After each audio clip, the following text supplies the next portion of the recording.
Vulnerabilidad sexual del etnógrafa y mecanismos para negociar el rol de género en trabajo de campo.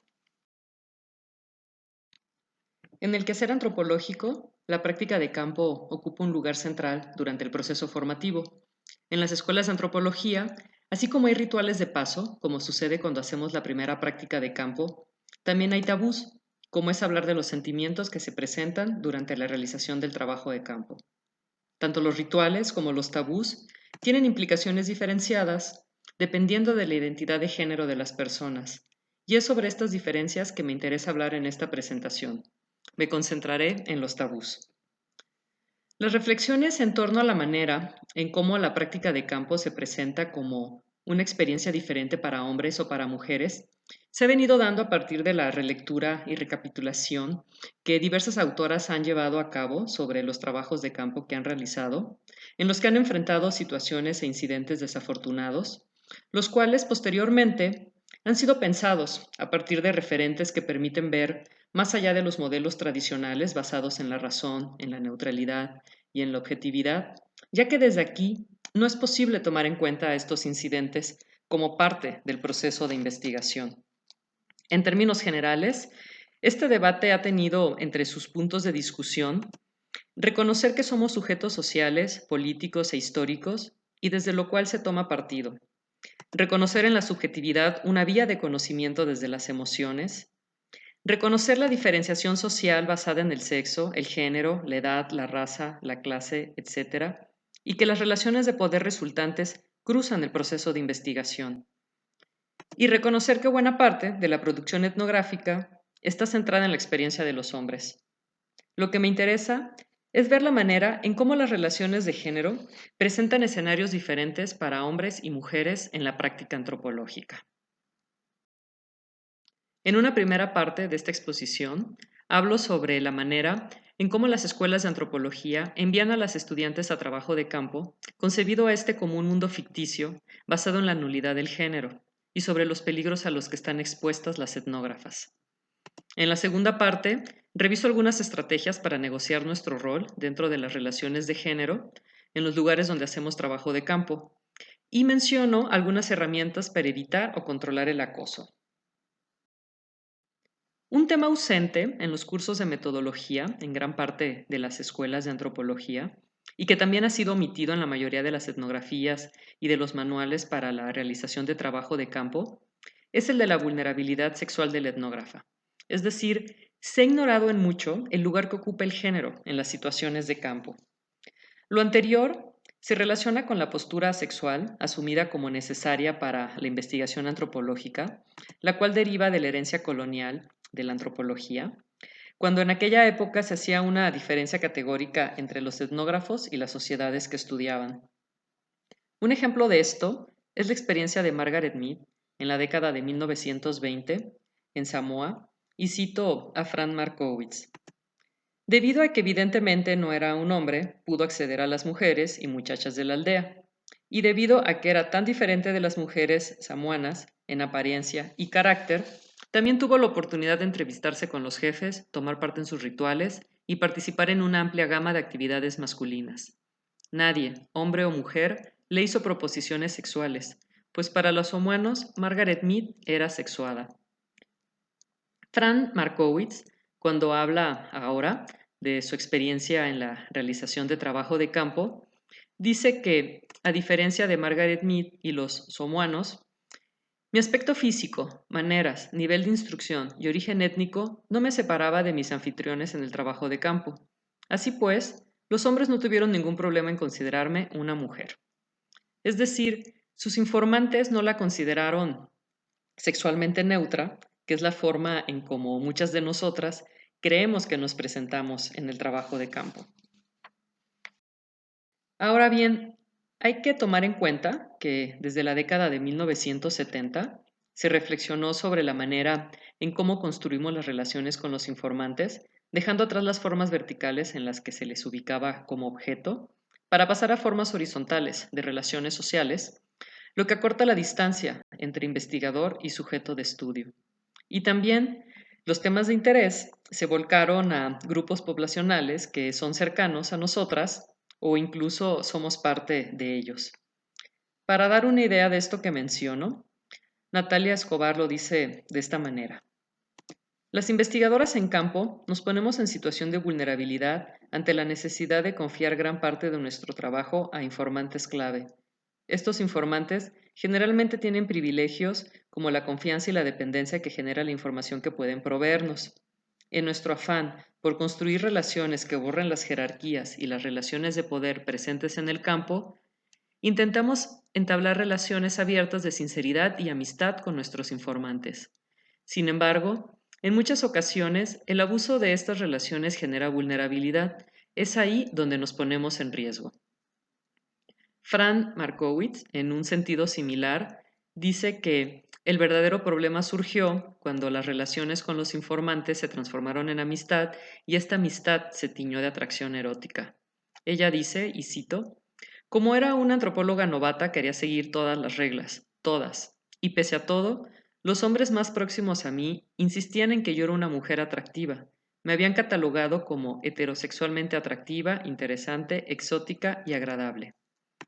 Estas experiencias revelan el tabú relacionado con la conducta moral que prohíbe y vuelve inaceptable la sexualización de la antropóloga y de los sujetos de estudio.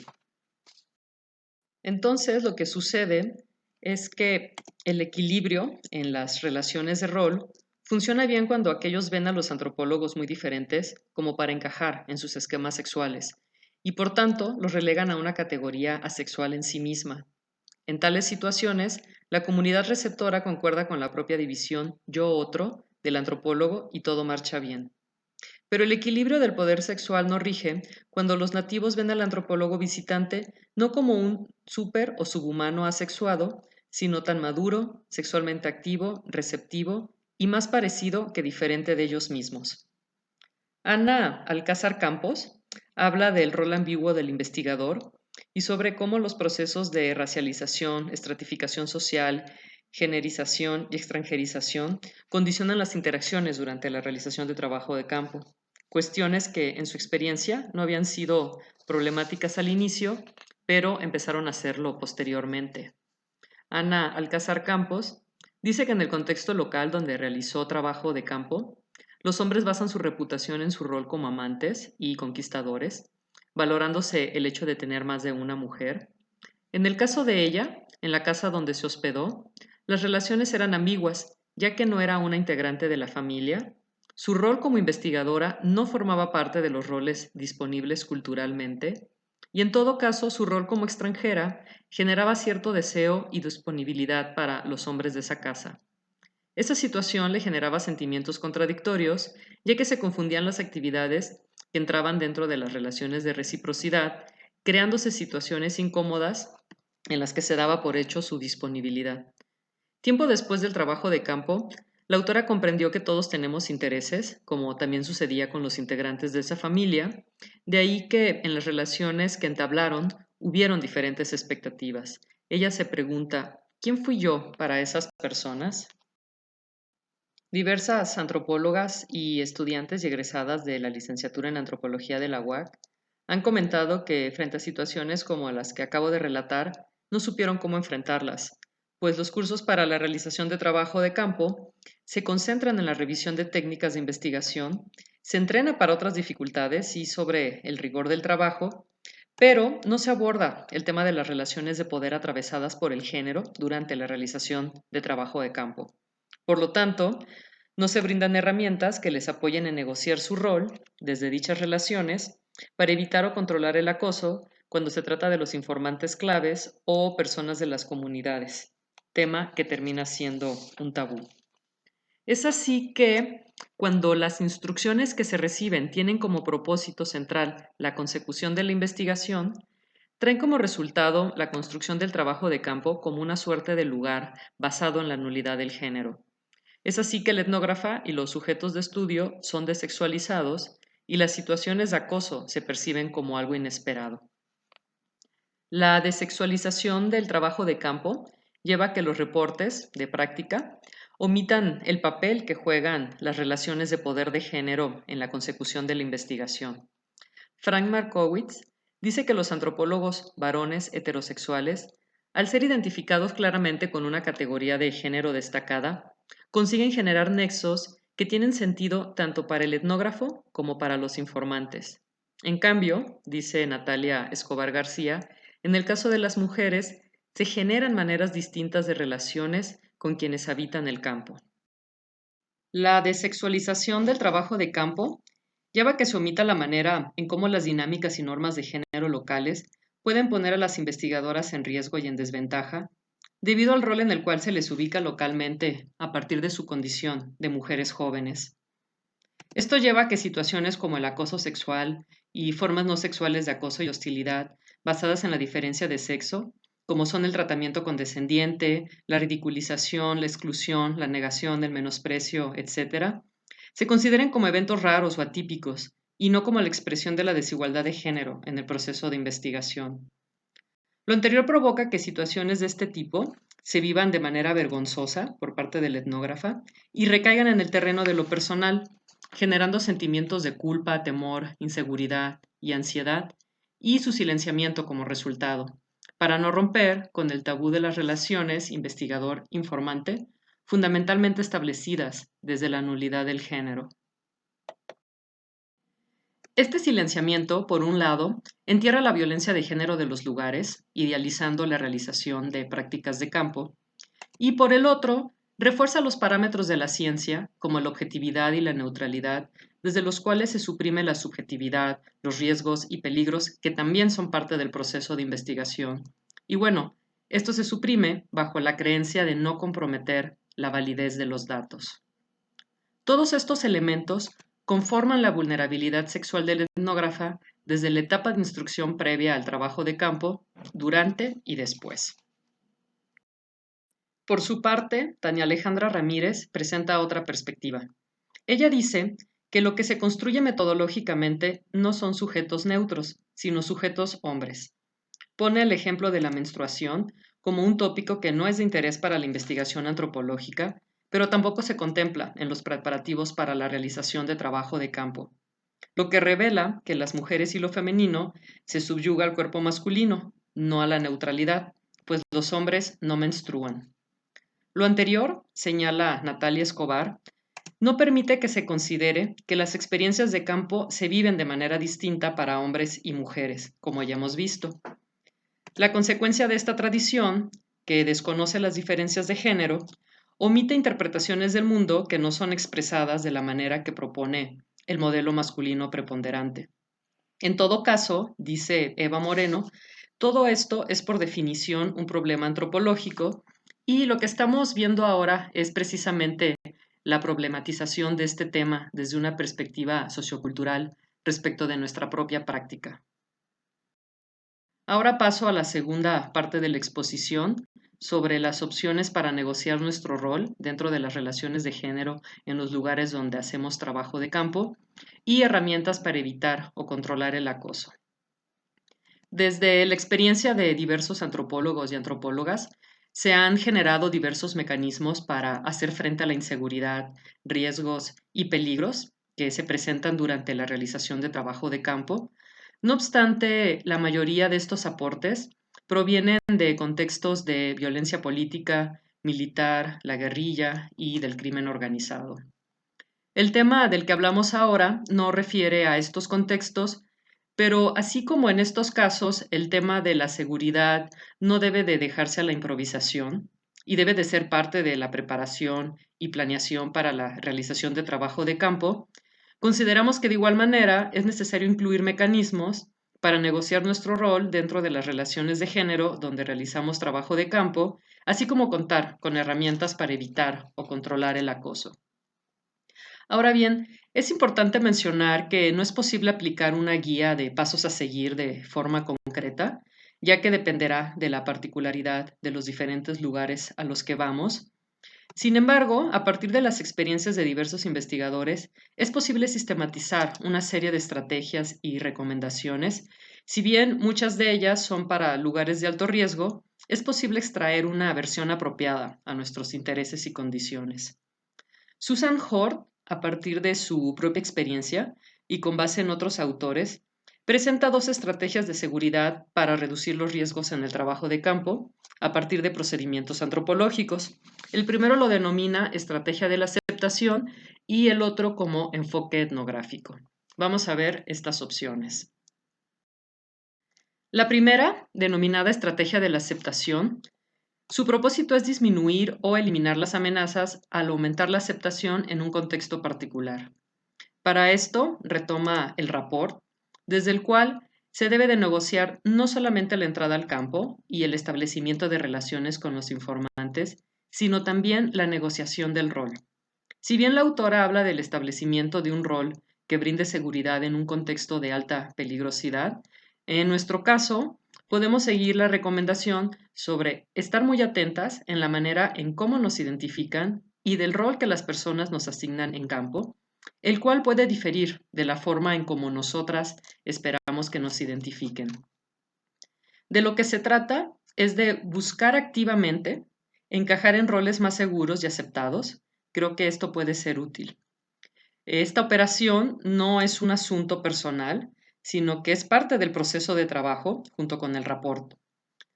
Lo que se busca es evitar que nos asignen roles que nos pongan en riesgo o en desventaja y también ubicar cuando se nos ha asignado un rol que nos sitúa en una posición de desigualdad. Esta información es tan útil y pertinente como saber cómo llegar a los informantes claves. Esto último sí nos lo enseñan en las clases de metodología. La segunda estrategia que propone Susan Hort es el enfoque etnográfico, el cual hace referencia al progresivo proceso de aprendizaje de las normas de conducta del grupo, así como estudiar y aprender los mecanismos que usa la gente en el escenario para minorar los riesgos del día a día. Ella cuenta lo siguiente, y cito: durante mi trabajo de campo he observado los ritmos, rutas y horarios del movimiento de la gente, sus formas de evitar exponerse en ciertas zonas y a los asaltos, el modo de mirar, de pararse, de hablar y los momentos para guardar silencio, ser asertivo o dejar de serlo. Y me he encontrado una y otra vez adoptando estas conductas al realizar mi labor. No me cabe duda de que adoptar algunas de estas costumbres mitiga los riesgos, porque el antropólogo aprende de la experiencia colectiva sobre la mejor manera de evitar problemas en el escenario. Es decir, esta estrategia consiste en seguir el consejo y las recomendaciones de la población local. No obstante, y aun a pesar de su utilidad, cuando entendemos que el acoso es un mecanismo para reforzar el orden de género basado en la superioridad masculina, no hay que perder de vista que si adoptamos estos comportamientos, también podrían llevarnos a caer en situaciones de exclusión o discriminación, ya que nos ubicarían en ciertos roles locales asignados a las mujeres. Entonces, hay que cuidar que no se vuelva un arma de doble filo. Frente a esta situación, Ana Alcázar Campos habla de cómo el análisis de una realidad encarnada, lo cual sucede al adoptar las estrategias locales, amplía la comprensión de las relaciones de género del lugar y brinda mejores elementos para negociar las relaciones de poder en el campo. Respecto de la propuesta de Natalia Escobar para la implementación de estrategias para incrementar la seguridad en el campo, ella retoma su propia experiencia y la de otras autoras. Natalia Escobar señala la importancia de hablar abiertamente sobre acoso y violencia sexual durante el trabajo de campo en las clases de metodología, para concebir al etnógrafa y el campo como lugares sexualizados y entender que el género juega un rol significativo en las relaciones que entablamos como investigadoras con nuestros informantes.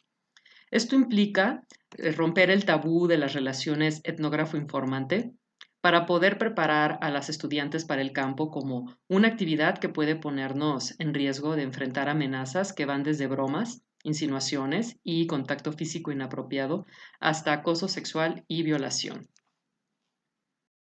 Natalia Escobar también retoma la necesidad de brindar herramientas en las clases de metodología para promover el autocuidado. Para ella es necesario cultivar técnicas positivas propias. Esto incluye el autocuidado antes, durante y después del trabajo de campo, lo cual nos ayuda a mantener el equilibrio entre la labor que desempeñamos, la responsabilidad que asumimos al adentrarnos en trabajo de campo, pero también durante el proceso de escritura. Finalmente, esta misma autora apunta las siguientes recomendaciones puntuales.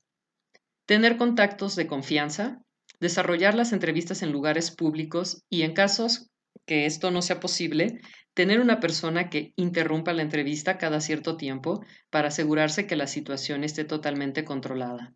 Tener una persona cerca o dentro del mismo lugar donde se está llevando a cabo la entrevista. Y para terminar esta exposición, lo que estamos haciendo es que al plantear el proceso de trabajo de campo, también desde esta dimensión, además de brindar mayor seguridad, representa una vía para confrontar las tendencias masculinas todavía latentes en las formas en cómo los métodos y las estrategias metodológicas son concebidas, practicadas, escritas y estimadas. Esta fue la bibliografía consultada.